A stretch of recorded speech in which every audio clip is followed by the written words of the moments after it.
हिमाचल के जंगल में टुनटुनी नाम की एक छोटी सी अनाथ चिड़िया रहती थी, जिसके माँ बाप का बहुत पहले ही देहांत हो चुका था और टुनटुनी के चाचा ने उसे अपने घर पर रखा था। टुनटुनी की चाची बहुत ही तेज थी और चाचा भी कुछ ज्यादा ध्यान नहीं देते थे। बरसात का मौसम आ गया था। एक दिन टुनटुनी अपने चाचा चाची के घर में अपने घोंसले में बैठी थी। तभी अचानक बारिश होने लगती है और टुनटुनी का कमरा टपकने लगता है। टुनटुनी पूरी तरह भीग जाती है। चाची, मेरा कमरा तो बहुत टपक रहा है। इतना ज्यादा बारिश का पानी छत से गिर रहा है कि मैं पूरी भीग गई हूँ और मेरा पूरा कमरा भी भीग गया है। हाँ, कमरा भीग गया है तो इसमें मैं क्या करूँ? मैंने तुम्हारे कमरे को ठीक करने का ठेका थोड़ी ना ले रखा है। लेकिन चाची, फिर मैं सोऊंगी कहाँ? शाम को जब चाचा आ जाए तो आप उनसे कह दीजिएगा, तो वो मेरा घोंसला ठीक कर देंगे। चलो जाओ अभी यहाँ से, मेरा दिमाग खराब मत करो। अगर तुम्हारा घोंसला गीला हो गया है तो जाकर उसे साफ कर लो और अब दोबारा यहाँ मेरे घोंसले में मत आना। और सुनो, जाओ जाकर शाम के खाने की तैयारी करो। टुनटुनी चिड़िया उदास होकर अपनी चाची के कमरे से निकल आती है और अपने कमरे को साफ करती है, लेकिन कोई फायदा नहीं होता। उसके कमरे से पानी उसी तरह से टपकता रहता है। शाम को जब टुनटुनी चिड़िया के चाचा घर आते हैं, कालू चाचा, मेरा कमरा बारिश के पानी से टपक टपक कर पूरा भर गया है। वहाँ पर सोने के लिए भी जगह नहीं बची है। मैं कहाँ सोऊं? अगर आप मेरे कमरे की मरम्मत कर देंगे तो मेरा कमरे से पानी टपकना बंद हो जाएगा और मैं आराम से सो सकूंगी। अरे मैं तुम्हारे बाप का नौकर नहीं हूँ जो तुम्हारा घोंसला जाकर मरम्मत करूँ। चुपचाप जाकर उसी कमरे में रहो और एहसान मानो कि मैंने तुम्हें अपने घर पर रखा है। कोई और तो तुम्हें रखने के लिए तैयार भी नहीं था। याद रखा करो कि तुम एक अनाथ चिड़िया हो। अपने ये सारे नखरे मुझे मत दिखाओ। चलो जाओ यहाँ से, अभी अभी जंगल से आया हूँ और तुम मेरा दिमाग चाटने खड़ी हो गई हो। कालू को गुस्से से चिल्लाता देखकर टुनटुनी चिड़िया रोने लगती है। तभी टुनटुनी की चाची चमेली कौवी टुनटुनी के पास आती है और उसे धक्का देकर घर से बाहर निकाल देती है। चाची, मुझे घर से बाहर क्यों निकाल रही हो? मैंने क्या किया? बहुत ज्यादा तुझे पानी टपकने से परेशानी हो रही थी ना। अब जब तू सारी रात घर के बाहर बारिश में भीगेगी तो तुझे समझ में आएगा। नहीं चाची, ऐसा मत करो। मैं घर के बाहर कैसे रहूंगी? बारिश भी इतनी तेज हो रही है। अत्याचारी चाची टुनटुनी की एक भी बात नहीं सुनती और अपने घर का दरवाजा बंद कर देती है। टुनटुनी चिड़िया घर के बाहर खड़ी होकर रोने लगती है, लेकिन उसकी जालिम चाची का दिल जरा भी नहीं पिघलता। टुनटुनी चिड़िया सारी रात तेज बारिश में भीग जाती है और उसे तेज बुखार आ जाता है। सुबह के टाइम जब कालू कौआ घर का दरवाजा खोलता है और टुनटुनी चिड़िया को घर के बाहर बेहोश देखकर चिल्लाने लगता है। चमेली, चमेली, यहाँ बाहर आओ जल्दी। अरे ये देखो, यहाँ पर इस टुनटुनी की बच्ची को क्या हो गया है? अरे ये यहाँ बेहोश पड़ी है। चमेली कौवी घर के बाहर निकल कर आती है। क्या हुआ? तुम ऐसे क्यों चिल्ला रहे हो? वो कौन सी मर गई है? बस बेहोशी तो हुई है। अभी मैं इसे उठाती हूँ। चमेली कौवी टुनटुनी चिड़िया को उठाने की कोशिश करने लगती है, लेकिन टुनटुनी चिड़िया नहीं उठती। अरे चमेली, तुमसे किसने कहा था कि इसे घर से बाहर निकाल लो? अगर तुमने इसे घर से बाहर निकाला था तो रात को अंदर कर लेना चाहिए था। अरे अब अगर ये मर गई होगी तो बताओ, पुलिस वाले मुझे पकड़ कर ले जाएंगे। अरे मुझे कहाँ पता था कि ये इस तरह से बारिश में भीगती रहेगी। मैंने तो सोचा था ये किसी भी पेड़ के नीचे छुपकर बैठ जाएगी, लेकिन ये तो बुखार की वजह से बेहोश हो गई है। अब तो लगता है इसे दवा दिलाने डॉक्टर के पास जाना ही पड़ेगा। देखो, तुम्हारी वजह से मेरे और पैसे खर्च होंगे। अब बताओ, इसे दवा दिलाने जाऊं या मैं अपने काम पर? चमेली कौवी बड़ी मुश्किल से टुनटुनी चिड़िया को होश में लाती है और उसे दवा दिलाने डॉक्टर के पास ले जाती है। डॉक्टर टुनटुनी चिड़िया को दवा देता है और जब अत्याचारी चाची टुनटुनी को लेकर घर आ रही थी, इस टुनटुनी की बच्ची ने तो मेरा और कालू दोनों का ही दिमाग खराब करके रखा है। जब देखो घर में ही पड़ी रहती है और हमारे पैसे ही खर्च करवाती रहती है। एक काम करती हूँ, इसे दूसरे वाले जंगल में छोड़ देती हूँ और ये वहाँ पर खो जाएगी तो इससे छुटकारा मिल जाएगा।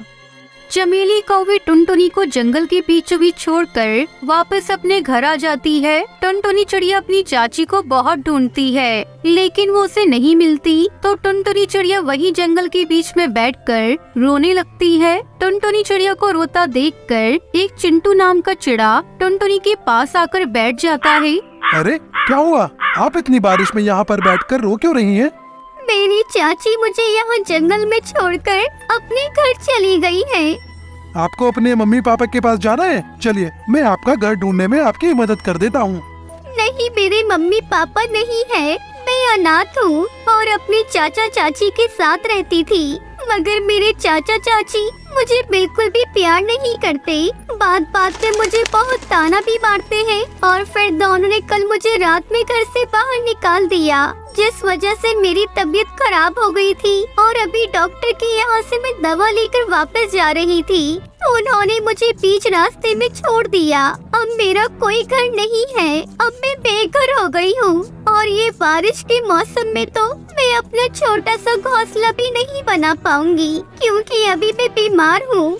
चिंटू चिड़ा टुनटुनी चिड़िया की पूरी बात सुनकर, तुम्हारा नाम क्या है? मैं कुछ मदद कर सकता हूँ? मैं भी अपने घर में अकेला ही रहता हूँ, क्योंकि मेरे माँ बाप भी इस दुनिया से जा चुके हैं। तुम चाहो तो मेरे साथ मेरे घर चलकर रह सकती हो, और जब बरसात का मौसम खत्म हो जाएगा तो मैं तुम्हारे लिए वहीं पर एक छोटा घोंसला बना दूंगा। मेरा नाम टुनटुनी है। आपकी बहुत बहुत मेहरबानी जो आप मेरी मदद करने के लिए एक फरिश्ता बनकर आए। अरे नहीं नहीं टुनटुनी, ऐसा मत बोलो। मैं कोई फरिश्ता नहीं हूँ। जल्दी चलो, बारिश तेज होने वाली है। टुनटुनी उसके घर चली जाती है। टुनटुनी तुम यहीं रुको और आराम करो। मैं अपने और तुम्हारे लिए कुछ खाने को लेकर आता हूँ। चिंटू चिड़ा जब घर से बाहर जाता है तो टुनटुनी चिड़िया चिंटू की पूरे घर की साफ सफाई कर देती है और खाना बना देती है। चिंटू चिड़ा जब वापस अपने घर आता है, टुनटुनी मैं बाहर खाना ढूंढने के लिए गया था, लेकिन मुझे बाहर कुछ भी नहीं मिला। अब तो तुम्हें भी भूख लग रही होगी, क्योंकि शाम हो गई है और तुम्हारी तबीयत खराब है, तो तुम्हें दवा भी खानी होगी। नहीं, तुमने मुझे परेशानी में नहीं डाला। घर के अंदर चलो, मैंने अपने और तुम्हारे लिए खाना बनाकर रखा है। और देखो, अब मेरी तबीयत भी पूरी तरह से ठीक हो गई है, बुखार भी उतर गया है।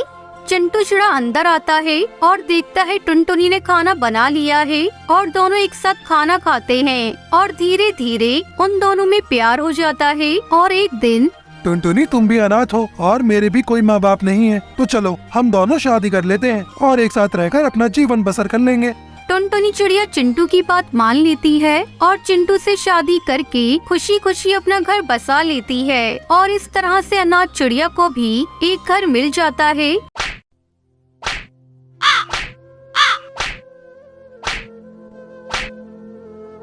एक जंगल में टुनटुनी चिड़िया अपने पति बंटी कबूतर के साथ रहती थी। गर्मी के दिन शुरू हो गए थे। एक दिन टुनटुनी चिड़िया 2 अंडे देती है। दोनों पति पत्नी अंडे की बहुत ही सावधानी से देख रेख कर रहे थे। ऐसे में टुनटुनी बंटी कबूतर से कहती है, अजी सुनते हो, गर्मी अब धीरे धीरे बढ़ रही है। हम लोगों ने तो इतने दिनों तक इस घास फूस के घोंसले में अपना जीवन काट लिया, लेकिन अब तो हमारे अंडों से हमारे बच्चे कुछ ही दिनों में बाहर आ जाएंगे। इस गर्मी को मेरे नन्हे नन्हे बच्चे कैसे सहेंगे? बच्चों को गर्मी न सताए, इसके लिए हमें अभी से कुछ उपाय करने होंगे। तुम ठीक कह रही हो, इस बार गर्मी कुछ ज्यादा ही पड़ रही है, लेकिन कुछ समझ नहीं आ रहा है इस गर्मी से बचने के लिए क्या करूं। खैर तुम चिंता मत करो, मैं कुछ न कुछ उपाय करता हूं। तुम भी सोचो, शायद हम दोनों के दिमाग में कुछ न कुछ आइडिया मिल जाए। इस तरह दोनों अपने बच्चे को लेकर परेशान थे। वो अपने बच्चे को जरा भी तकलीफ होने देना नहीं चाहते थे।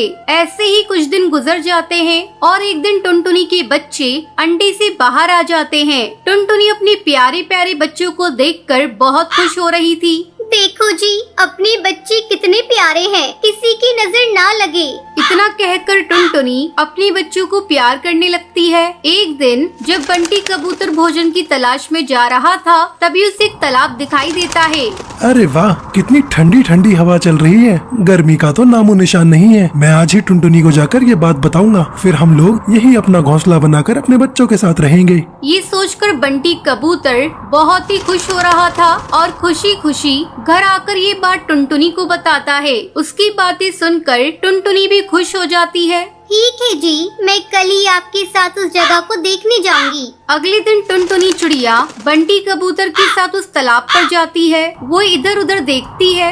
आपने बिल्कुल ठीक कहा था जी, यहाँ पर तो बहुत ही ठंडक है। तभी टुनटुनी की नजर तालाब के पास पड़ी मिट्टी पर जाती है। वो खुशी से चिल्लाकर कहती है, इधर देखो जी, यहाँ कितनी सारी मिट्टी पड़ी है। तुम्हें पता है मिट्टी का घर कितना ठंडक देता है? गर्मी में हम इसी मिट्टी से अपना मटका घर बनाएंगे। उसकी ये बातें सुनकर बंटी कबूतर कहता है, अरे टुनटुनी, तुम्हारे दिमाग का तो कोई जवाब नहीं। तुम्हारा आइडिया तो बहुत अच्छा है। फिर दोनों मिलकर अपना मटका घर बनाते हैं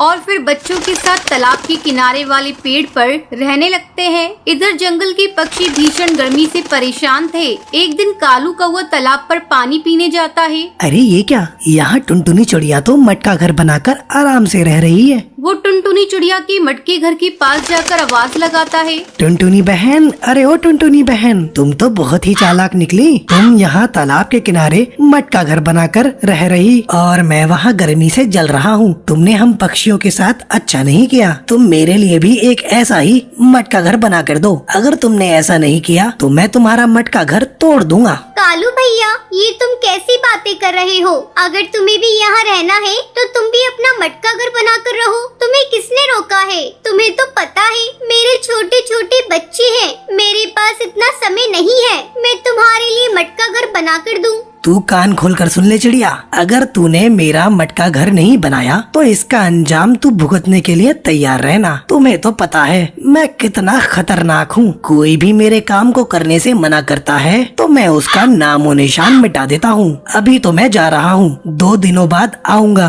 उस समय मेरा मटका घर तैयार मिलना चाहिए। इतना कहकर कालू कौवा वहाँ से चला जाता है। क्या करूं? कुछ समझ में नहीं आ रहा है। लगता है मुझे अब कालू कौवे का मटका घर बनाना ही पड़ेगा। अब टुनटुनी चिड़िया धीरे धीरे मिट्टी इकट्ठा करती है और कालू के लिए एक मटका घर बनाती है। 2 दिन बाद कालू कौवा फिर से आता है। क्यों रे टुनटुनी, तूने मेरा मटका घर बना दिया? हाँ कालू भैया, वो देखो मैंने तुम्हारा मटका घर बना दिया है। कालू कौवा अपने मटके घर में जाकर बहुत खुश हो जाता है। आहा, इस मटके घर में तो बहुत ही ठंडक है। अब तो मुझे भी गर्मी नहीं लगेगी। अगर मैंने इस चिड़िया को इतना डराया नहीं होता तो ये मेरा मटका घर बनाकर नहीं देती। इस तरह कालू कौवा अपने मटके घर में रहने लगता है। जब जंगल के पक्षी को ये बात पता चलती है तो वो भी अपना मटका घर बनाकर खुशी खुशी वहाँ रहने लगते हैं। ये सब देखकर टुनटुनी चिड़िया बहुत ही खुश हो जाती है और सभी के साथ मिलजुल कर रहने लगती है।